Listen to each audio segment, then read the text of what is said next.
Boa tarde a todos, boa tarde a todas. Sejam todos bem-vindos nessa casa que nos acolhe com tanto amor. Aos internautas da TV Seara também boa tarde. Que a paz de Jesus esteja aqui entre nós, com o seu amor, com a sua sabedoria, com a sua harmonia. O assunto, então, da nossa reflexão de hoje é sobre em busca da perfeição moral. Mas o que é moral? Kardec pergunta aos superiores, no Livro dos Espíritos, na questão 629, que definição se pode dar de moral? E o que os espíritos superiores respondem? É a regra para portar, ou seja, a distinção entre o bem e o mal. É a observância da lei de Deus. É única e necessária para a felicidade do homem. Indica-lhe o que deve e o que não deve fazer. E só é infeliz o homem que se afasta dela. E na questão 621 do Livro dos Espíritos também, Kardec pergunta onde é que está escrita essa lei. Essa lei de Deus. E o que os espíritos superiores respondem? Está escrita na nossa consciência. A nossa consciência, nós temos a noção do que é bem e o que é o mal. Deus é amar sobre todas as coisas a Deus e ao próximo como a si mesmo. Essa é a lei de Deus, é a lei divina. E fazer ao outro o que eu gostaria que fosse feito para mim. Se eu seguir essa regra, essa lei divina, eu vou pelo caminho do bem. E a perfeição moral, então, é essa vivência diária, com os valores, as virtudes que Jesus nos ensina através do Evangelho. E no Evangelho segundo o Espiritismo, no capítulo 17, no item 8, ele diz o que é virtude. Kardec pergunta para os espíritos superiores e a resposta diz que é o conjunto de todas as qualidades essenciais que constituem o homem de bem. É um homem que é bom, mas é um ser humano, uma mulher que é bom, que é trabalhador, que é honesto. Mas por que é importante essa busca pela perfeição moral? Será que é importante? E aí nós entramos no item muito significativo para nós espíritas, que é a finalidade da nossa encarnação. E na questão 102 do Livro dos Espíritos, os espíritos respondem que a finalidade da nossa encarnação é buscarmos essa perfeição moral, que é a plenitude, a busca da felicidade completa, que todos queremos ser felizes. E é só passando, então, pela encarnação, por essas experiências que estamos aqui hoje, que chegamos à perfeição moral. Estamos, então, nesta encarnação para melhorarmos, para evoluirmos. Mas é possível me melhorar? Me transformar? Como é que eu vou fazer isso? É este o nosso assunto de hoje. É possível me melhorar? Sim, é possível. Muitos dizem assim, não, mas eu não tenho interesse em me melhorar porque na minha família, com meus amigos, é uma agressividade só. Eu só vou mudar o dia que o outro mudar. Que a minha mãe não for mais agressiva comigo, o cônjuge não tiver raiva comigo, não tiver ódio, aí eu vou mudar com eles. Por enquanto eu só recebo, eu só dou aquilo que eu recebo. Será que é esse o caminho que nós estamos buscando? Será que é o caminho verdadeiro que Jesus nos ensina? Eu colocar a minha mudança na mão do outro? Esse é o caminho da felicidade? Que é o nosso objetivo da nossa encarnação, da perfeição, eu colocar nas mãos do outro a decisão, a responsabilidade da mudança da minha vida? Do meu modo de ser? Nós é que precisamos mudar. Não esperando que o outro mude. Nós temos que iniciar. E principalmente no laboratório que nós temos, que é a nossa família. É a nossa casa, o nosso lar. Os nossos mais próximos. Ali que nós devemos exercitar essa transformação íntima por nós mesmos. Jesus afirma que o reino de Deus está dentro de nós. Mas que reino é esse que Jesus diz que existe o reino de Deus dentro de nós? Esse reino consiste numa escala, numa hierarquia de valores e de vivências que nós temos no nosso íntimo. Por isso é importante nós sabermos que valores nós temos no nosso íntimo. E aí começaremos a nossa transformação. Que valores está orientando nesse nosso reino íntimo? Que valores nós temos no nosso íntimo e que através das nossas ações, dos nossos sentimentos, dos nossos pensamentos, nós estamos agindo? Será que esse reino íntimo vai dar felicidade? Por isso, devemos observar as nossas atitudes diárias, os nossos valores, principalmente, como eu disse, através dos nossos entes queridos que convivem com a gente. Não é com uma pessoa distante. Ali eu vou parar, ter as minhas máscaras, mas no meu diário com a minha família, ali que eu tenho. Por exemplo, observações que nós temos que fazer diárias conosco. Como eu disse antes, quando não aceitamos que nós é que devemos mudar. Olha o orgulho aí. E que tem que mudar é o outro. Depois que ele mudar, é o egoísmo. Quando eu me reúno muitas vezes com as minhas amigas, minhas vizinhas, no final de tarde, tomar um chimarrão, qual é o assunto que prepondera, que vem à tona? A maledicência, falando mal do outro, daquela vizinha que não está presente ali, criticando o modo de vida que o outro está vivendo, se eu não consigo nem controlar o meu modo de vida. A televisão. Que programa de televisão eu estou assistindo? Como é importante esse dia a dia nosso, o nosso diário. O que programas eu estou vendo pela televisão? Esses programas vão me trazer alguma coisa de bom, vão me acrescentar. Se não, desligo a televisão. Isso. Pensamentos eu vou me sintonizar. Quando eu também não consigo dizer não para alguns amigos que no final da tarde me convidam para tomar uma para relaxar. E a minha família, muitas vezes em casa, me esperando, meus filhos, minha esposa. Será que são atitudes que vão me levar ao reino de Deus? Esse reino interno, então, é nós que estamos construindo. Nós podemos construir, então, sem uma base sólida, sem o alicerce, se nós estivermos pecando nesses pequenos detalhes do dia a dia da nossa encarnação. A encarnação é tão curta, podemos aproveitar o máximo. É como se estivesse construindo uma casa. Uma casa com as paredes, casa com cimento, pintada, telhado, móveis. Mas e a base? Nós colocamos a casa em cima da terra, sem o alicerce.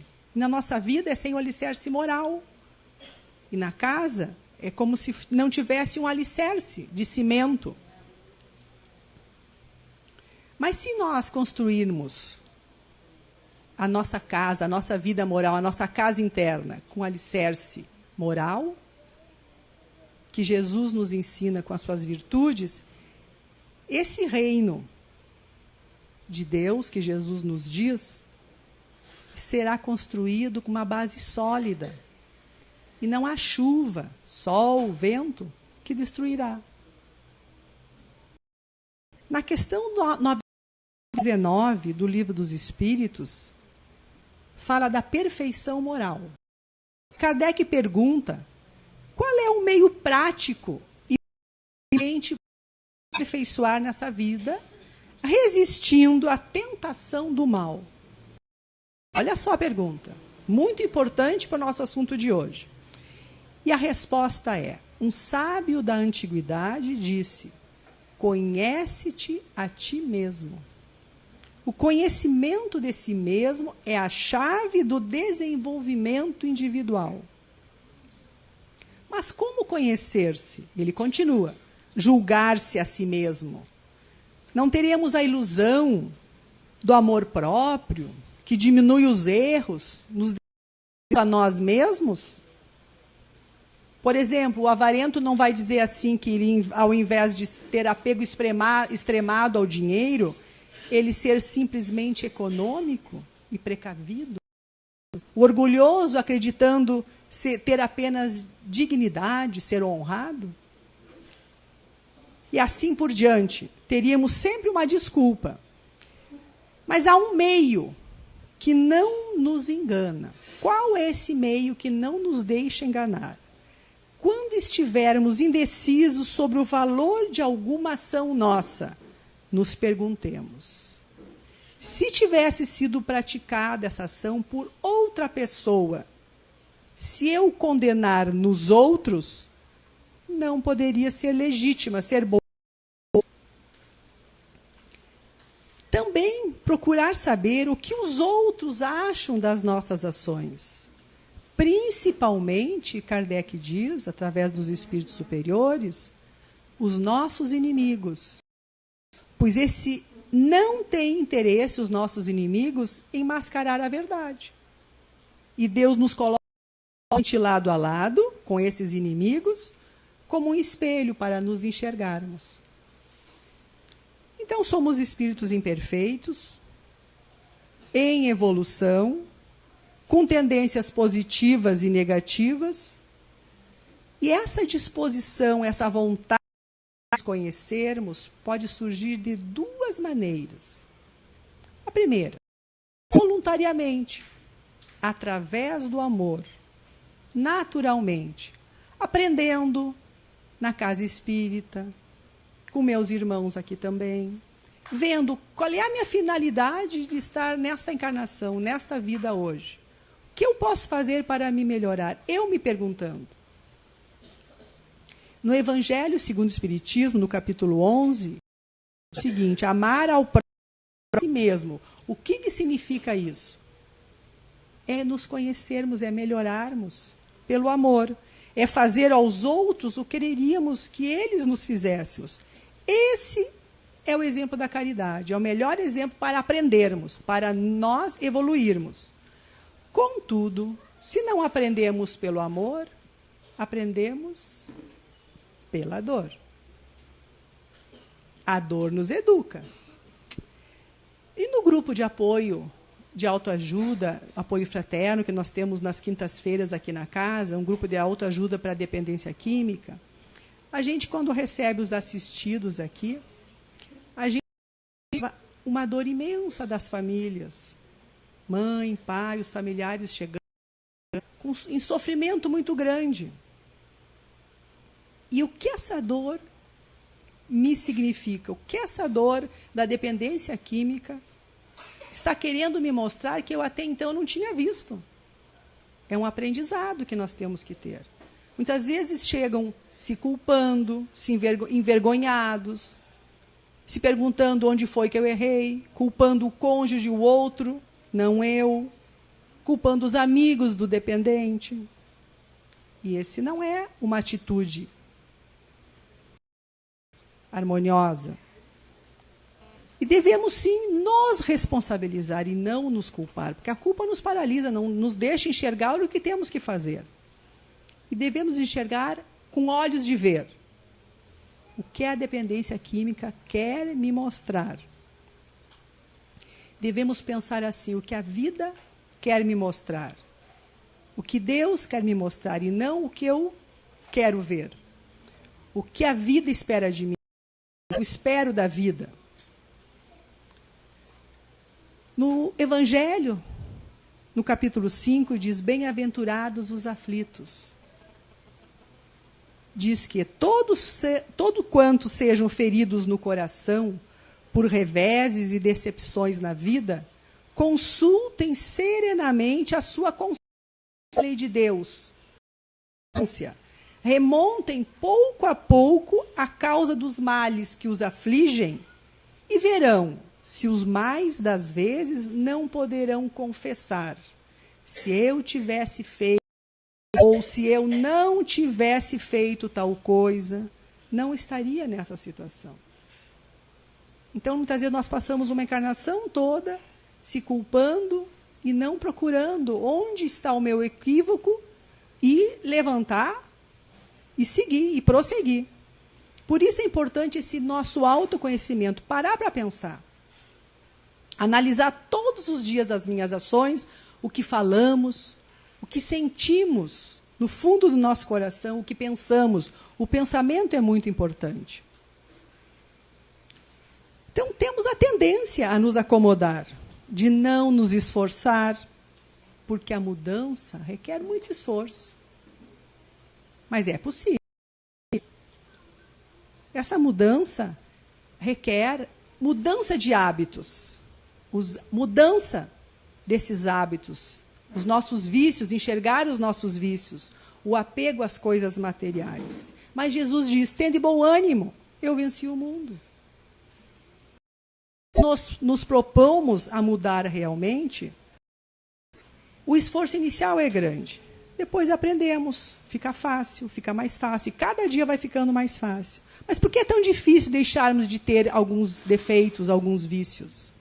Porque ainda gostamos deles. Temos prazer e satisfação, mesmo que momentâneos. Deixamos-nos dominar pelas más paixões, ao invés de dominar essas paixões. Somos vítimas da acomodação e da preguiça. E na questão 893 do Livro dos Espíritos, diz que as virtudes dos vícios, qual é a mais meritória de todas as virtudes? E os espíritos superiores respondem a Kardec: todas as virtudes têm seu mérito, porque todas são sinais de progresso no caminho do bem. A virtude, sempre que há resistência voluntária à atração das más tendências. Mas o que há de mais sublime na virtude é o sacrifício do interesse pessoal pelo bem do próximo, sem segundas intenções. A virtude mais meritória é aquela fundada na caridade, mais desinteressada. Então, Jesus nos incentiva dizendo: brilhe a vossa luz. Ou seja, acenda a tua luz interior, que é uma realidade possível a todos nós. Então, o que nós devemos fazer para transformar os vícios, deixar o homem velho para trás e se renovar? Parar, nos conhecer, nos olhar a nossa intimidade. Ter vontade não só nos lábios, mas profundamente. Autoconhecer-se, ver quem realmente somos, aceitando-nos com nossos defeitos, com os nossos equívocos, nos perdoando. Se caímos, nos levantemos. Depois ter consciência de que estamos nesse processo de evolução, somos filhos de Deus, e Deus é perfeição. Então devemos dizer não aos nossos desejos inferiores. Eu não quero isso mais para mim. Eu não quero mais a maledicência, eu não quero mais tomar cervejinha para relaxar, eu não preciso mais disso. Em prol desse desejo maior de evolução e de melhoria. Nós temos aqui na casa também as palestras públicas, muito importante, o passe coletivo, o passe individual, a oração e a vigilância nos nossos pensamentos. E, aos poucos, esse processo de querer se melhorar, nós vamos adquirindo a carga moral para evoluir.